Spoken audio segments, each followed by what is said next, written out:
Hello दोस्तों, कैसे हैं आप लोग। तो जीके जीएस की क्लास को हम कंटिन्यू करते हुए, और आपको बाकी की क्लासेस कैसी लग रही हैं कमेंट सेक्शन में ज़रूर बताएं। और जो भी बच्चे एलिजिबल हैं बिहार के 7 फेज 2023 की शिक्षक भर्ती में, तो वो आप लोग जल्दी से फॉर्म फिल कर लीजिए।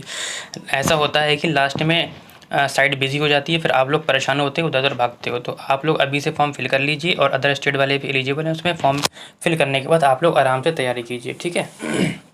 तो क्लास को शुरू करते हैं बिना देरी से, और क्वेश्चन नंबर हम 1 की ओर आगे बढ़ते हैं। क्वेश्चन नंबर पहला हमारा कहता है कि बिहार दिवस कब मनाया जाता है, ठीक है।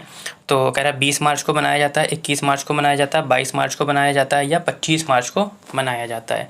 तो बिहार दिवस आपका कब मनाया जाता है? आपका 22 मार्च को मनाया जाता है, ठीक है। आगे बढ़ते हैं क्वेश्चन नंबर 2 की ओर। और क्वेश्चन नंबर हमारा 2 कहता है कि बिहार की राजधानी कहाँ है? कह रहा है कि पटना में है, पूर्णिया में है, दरभंगा में है, या मुंगेर में है, ठीक है। तो आप लोगों को पता ही है कि बिहार की राजधानी आपकी क्या है? पटना है, ठीक है। आगे बढ़ते हैं क्वेश्चन नंबर हम 3 की ओर। और क्वेश्चन नंबर हमारा 3 कहता है कि बिहार का उच्च न्यायालय कहाँ पर स्थित है, ठीक है। कहता है कि पटना में स्थित है, सारण में स्थित है, कोशी में स्थित है, या मगध में स्थित है, ठीक है। तो बिहार का उच्च न्यायालय आपका कहाँ पर है? पटना में स्थित है। आगे बढ़ते हैं क्वेश्चन नंबर 4 की ओर। और क्वेश्चन नंबर 4 कहता है हमारा कि बिहार की राजकीय भाषा क्या है, ठीक है। कहता है कि हिंदी उर्दू है, हिंदी संस्कृत है, संस्कृत उर्दू है, इनमें से कोई नहीं। तो बिहार की राजकीय भाषा आपकी हिंदी और उर्दू है, ठीक है। आगे बढ़ते हैं क्वेश्चन नंबर हम 5 की ओर।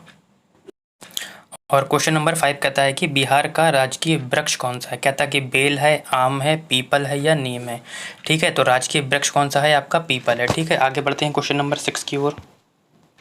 और क्वेश्चन नंबर हमारा 6 कहता है कि बिहार का राजकीय पुष्प है कौन सा है? कह रहा है कमल है, गुलाब है, गेंदा है, या इनमें से कोई नहीं, ठीक है। तो राजकीय पुष्प कौन सा है बिहार का? गेंदा है, ठीक है। आगे बढ़ते हैं क्वेश्चन नंबर हम 7 की ओर। और क्वेश्चन नंबर 7 कहता है, थोड़ा गलत प्रिंट हो गया है इसलिए आप लोग परेशान ना हो। कहता है बिहार का राजकीय पशु कौन सा है, ठीक है। कहता है गाय है, बैल है, भैंस है, या घोड़ा है, ठीक है। यहाँ पे बिंदी लगी हुई है घोड़े की। तो कौन सा है आपका बिहार का राजकीय पशु? आपका बैल है, ठीक है। आगे बढ़ते हैं क्वेश्चन नंबर 8 की ओर। और क्वेश्चन नंबर 8 कहता है कि बिहार का राजकीय पक्षी कौन सा है? कहता है कि हंस है, कोयल है, मुर्गी है, या गौरैया है, ठीक है। तो कौन है? गौरैया है, ठीक है। आगे बढ़ते हैं क्वेश्चन नंबर 9 की ओर। और क्वेश्चन नंबर हमारा 9 कहता है कि बिहार का प्रमंडल है, ठीक है। कहता है कि 7 हैं, या 8 हैं, या 11 हैं, या 9 हैं। तो कितने हैं प्रमंडल? आपके 9 हैं, ठीक है। आगे बढ़ते हैं क्वेश्चन नंबर हम 10 की ओर। और क्वेश्चन नंबर 10 कहता है कि बिहार का जिला है, थोड़ी मिसप्रिंट हो गई है यहाँ पे, बिहार में कितने जिले हैं ये पूछ रहे हैं, ठीक है। कह रहा है 32 हैं, 36 हैं, 34 हैं, या 38 हैं। तो कितने जिले हैं बिहार में? 38 जिले हैं, ठीक है। आगे बढ़ते हैं हम क्वेश्चन नंबर 11 की ओर। और क्वेश्चन नंबर 11 कहता है कि बिहार का अनुमंडल कितने हैं? कहता है कि 95 हैं, 101 है, 105 है, या 119 हैं। तो बिहार के अनुमंडल कितने हैं? आपके 101 हैं, ठीक है। आगे बढ़ते हैं हम क्वेश्चन नंबर 12 की ओर। क्वेश्चन 12वां कहता है कि बिहार में विश्वविद्यालयों की संख्या कितनी है? कहता है कि 21 है, 25 है, 23 है, या 30 है। तो विश्वविद्यालयों की संख्या कितनी है? आपकी 21 है, ठीक है। आगे बढ़ते हैं हम क्वेश्चन नंबर 13 की ओर। और क्वेश्चन नंबर 13 कहता है कि बिहार में सर्वाधिक जनसंख्या वाला जिला कौन सा है? कहता है बेगूसराय है, दरभंगा है, मधुबनी है, या पटना है, ठीक है। तो कौन सा है आपका सर्वाधिक जनसंख्या वाला जिला? आपका पटना है, ठीक है। यहाँ पे एक बिंदी लगेगी। आगे बढ़ते हैं हम क्वेश्चन नंबर 14 की ओर। और क्वेश्चन नंबर 14 कहता है कि बिहार में सबसे कम जनसंख्या वाला जिला कौन सा है? कह रहा है मुंगेर है, सीतामढ़ी है, खगड़िया है, या शेखपुरा है। तो सबसे अधिक जनसंख्या वाला पटना था, और सबसे कम जनसंख्या वाला आपका शेखपुरा है, ठीक है। आगे बढ़ते हैं क्वेश्चन नंबर 15 की ओर। और कहता है 15वां क्वेश्चन हमारा कि बिहार में सबसे कम लिंगानुपात वाला जिला कौन सा है? कह रहा है मुंगेर है, सहरसा है, मधेपुरा है, या औरंगाबाद है, ठीक है। तो सबसे कम लिंगानुपात वाला जिला कौन सा है? आपका मुंगेर है, ठीक है। आगे बढ़ते हैं क्वेश्चन नंबर 15 की ओर। 16वां क्वेश्चन कहता है कि बिहार में सर्वाधिक लिंगानुपात वाला जिला कौन सा है? कह रहा है समस्तीपुर है, शिवहर है, पटना है, या गोपालगंज है।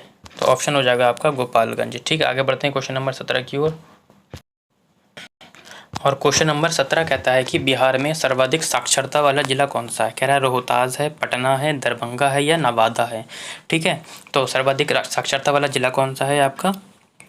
रोहतास है। ठीक है, आगे बढ़ते हैं क्वेश्चन नंबर 18 की ओर। 18वां क्वेश्चन कहता है कि बिहार में सबसे कम साक्षरता वाला जिला कौन सा है। ठीक है, कहता है कि गया है, पूर्णिया है, समस्तीपुर है या खगड़िया है। ठीक है, तो सबसे कम वाला हो जाएगा आपका पूर्णिया। ठीक है, आगे बढ़ते हैं क्वेश्चन नंबर 19 की ओर।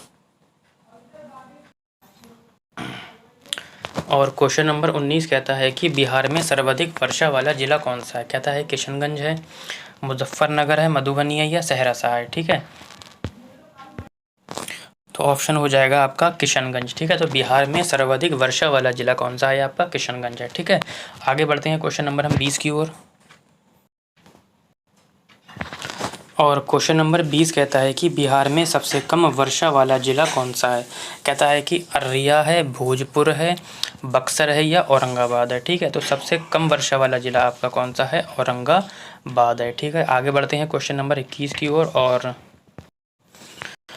क्वेश्चन नंबर 22 कहता है कि बिहार में सबसे बड़ा नगर कौन सा है। कहता है कि भागलपुर है, दरभंगा है, मधुबनी है या पटना है। तो सबसे बड़ा नगर कौन सा है आपका, पटना है। ठीक है, आगे बढ़ते हैं हम क्वेश्चन नंबर 23 की ओर। और क्वेश्चन नंबर 23 कहता है कि मूल रूप से बिहार शब्द का अर्थ क्या है। कहता है कि बौद्ध मंठ है, हरियाली का प्रदेश है, कहता है देवदूतों की भूमि है या आर्य प्रदेश है। ठीक है, तो मूल रूप से बिहार शब्द का अर्थ क्या है, बौद्ध मठ है। ठीक है, क्या है, बौद्ध मठ है। आगे बढ़ते हैं हम क्वेश्चन नंबर 24 की ओर। और क्वेश्चन नंबर 24 कहता है कि बिहार में नमक सत्याग्रह आरंभ हुआ था। कहता है कि 6 फरवरी 1921 में, 6 फरवरी 1929 में, 15 अप्रैल 1930 में, 7 अप्रैल 1934 में। ठीक है, तो बिहार में नमक सत्याग्रह कब आरंभ किया गया था, ये किया गया था 15 अप्रैल 1930 में, 1930 में किया गया था। ठीक है, यानी कि 15 अप्रैल 1930 में बिहार में नमक सत्याग्रह आरंभ किया गया था। ठीक है, आगे बढ़ते हैं हम क्वेश्चन नंबर 25 की ओर। और क्वेश्चन नंबर 25 कहता है कि बिहार का पृथक प्रांत के रूप में गठन की मांग प्रस्तुत की गई थी। ठीक है, कहता है कि 1886 में की गई थी, 1906 में ईस्वी में की गई थी, 1911 में की गई थी या 1936 ईस्वी में की गई थी। तो बिहार का पृथक प्रांत के रूप में गठन जो किया गया था, मांग की गई थी 1906 में की गई थी, यानी कि 1906 में की गई थी। ठीक है, आगे बढ़ते हैं क्वेश्चन नंबर हम 26 की ओर।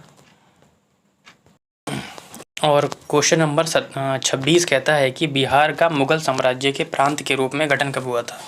ठीक है, अच्छा क्वेश्चन है। कहता है कि 1504 ईस्वी में हुआ था, 1540 ईस्वी में हुआ था, 1580 ईस्वी में हुआ था और 1600 ईस्वी में हुआ था। ठीक है, तो बिहार का मुगल साम्राज्य के प्रांत के रूप में गठन कब हुआ था, 1580 ईस्वी में हुआ था। आगे बढ़ते हैं क्वेश्चन नंबर 27 की ओर।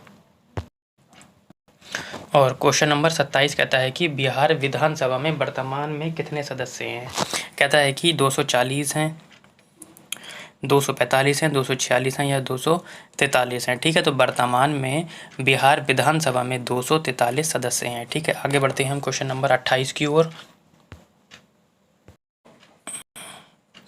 और क्वेश्चन नंबर 28 कहता है कि बिहार से लोकसभा के लिए कितने सदस्य चुने जाते हैं।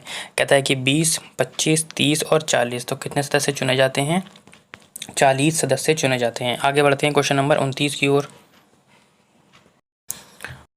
और क्वेश्चन नंबर 29 कहता है कि पटना उच्च न्यायालय की स्थापना कब हुई थी। ठीक है, कह रहे 1916, 1918, 1917, 1921। तो कब हुई थी, 1916 में हुई थी। आगे बढ़ते हैं क्वेश्चन नंबर हम 30 की ओर।